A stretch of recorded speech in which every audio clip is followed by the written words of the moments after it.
విన్నదాన్ని పదే పదే నోటితో కీర్తించు.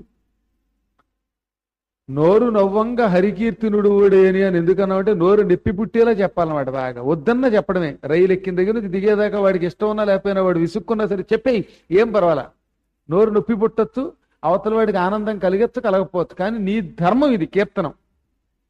కోర్స్ అలాగని రాత్రి నిద్రపోతున్నప్పుడు 12ంటికి చెవులు అరవద్దు, కానీ మిగతా అన్ని సందర్భాల్లో శుభ్రంగా ఎంత చెబితే అంత వినాలి. విన్నదాన్ని ఇతరులకు చెప్పాలి.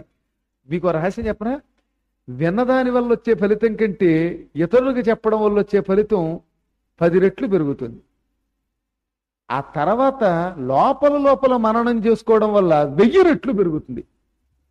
వింటే ₹1 ఫలితమే. అది ఇతరులకి చెప్పడం వల్ల రూపాయికి 10 రూపాయలు వడ్డీ వస్తుంది ఫలితం నీకు. లోపల అనుకుంటే ఏకంగా 1000 సహస్ర గుణములు అధికం అన్నాడు. అంటే మొత్తం మీద ఒకదాన్ని మించి ఉత్తరోత్తరం బలీయం అన్నమాట. అది ఒకదాన్ని మించి ఒకటి ఫలితం వస్తుంది. అంటే ఇందులో టాప్ మోస్ట్ ఆర్డర్ మానసికం, మధ్యమం నోటితో చెప్పడం, శ్రవణం సాధారణ ఫలితం.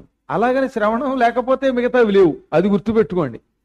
అసలంటూ శ్రవణం చేస్తే కదా నువ్వు కీర్తనం చేయగలవు, కీర్తనం చేస్తే కదా లోపల మననం చేయగలవు. కాబట్టి ఈ 3 అవినాభావ సంబంధం. ఏది లేకపోయినా రెండోది పనిచేయదు మళ్ళీ. కాబట్టి 3 చెయ్యవలసిందే. అంటే గురువుగారు మననం చేస్తే ఉత్తమం అన్నారు కదండి, ఇంకా మిగతా మానేద్దాం అనుకుంటే అసలు నువ్వు దేన్ని మననం చేస్తావు? ముందు వింటే కదా.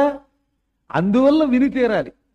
వింటే మననం చెయ్యాలంటే, నీకు గుర్తుండాలంటే దాన్ని మళ్ళీ బాగా లోపల స్టాగ్నేట్ చేయడానికి కీర్తనం చెయ్యాలి. అందుకని కీర్తనానికి 2 ఇచ్చారనమాట. 1, 2, 3 ఆర్డర్. ఈ 3 లేకపోతే నీకు మోక్షం లేదు. కాబట్టి 3లో దేనిని తక్కువ చేయక 3ంటిని ఉపయోగించిన వాడు ఈ జన్మతోటే విముక్తి పొందుతాడు.